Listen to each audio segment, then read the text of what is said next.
എല്ലാവർക്കും നമസ്കാരം. സന്തോഷത്തിന്റെയും സമാധാനത്തിന്റെയും വിത്തുകൾ ബാക്കി പുതിയ പ്രതീക്ഷകളിലേക്കുള്ള പ്രത്യാശയുടെ വാതിൽ തുറന്ന് ഭൂമിയെ സ്വർഗമാക്കാൻ വീണ്ടും ഒരു ക്രിസ്മസ് വരവായി.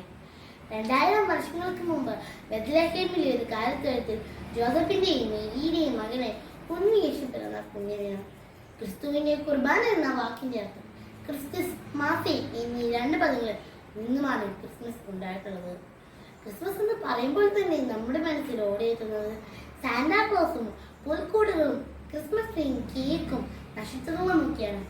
അടിസ്ഥാനപരമായി ക്രിസ്മസ് ഒരു ക്രിസ്ത്യൻ ആഘോഷമാണെങ്കിൽ പോലും ലോകമെമ്പാടുമുള്ള ജനങ്ങൾ ജാതി മത വ്യത്യാസങ്ങൾ മറന്ന് ഈ വിശേഷ ദിവസം ഒരുമിച്ച് ആഘോഷിക്കുകയും സന്തോഷിക്കുകയും ചെയ്യുന്നു.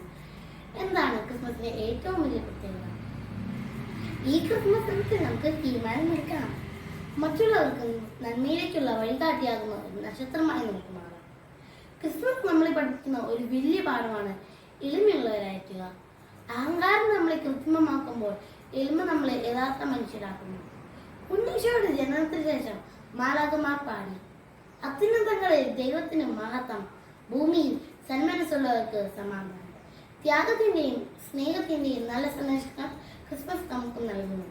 മറ്റുള്ളവരെ സ്നേഹിക്കുക, ശത്രുക്കളെ പോലെ സ്നേഹിക്കാമെന്നാണ് ഓരോ ക്രിസ്മസ് ദിവസവും നമ്മെ ഓർമ്മിപ്പിക്കുന്നത്.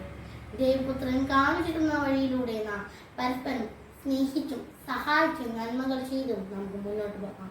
ഇനി ഡിസംബർ 25 മാത്രമല്ല, ഓരോ ദിവസവും നമുക്ക് ക്രിസ്മസ് ആക്കി മാറ്റാം.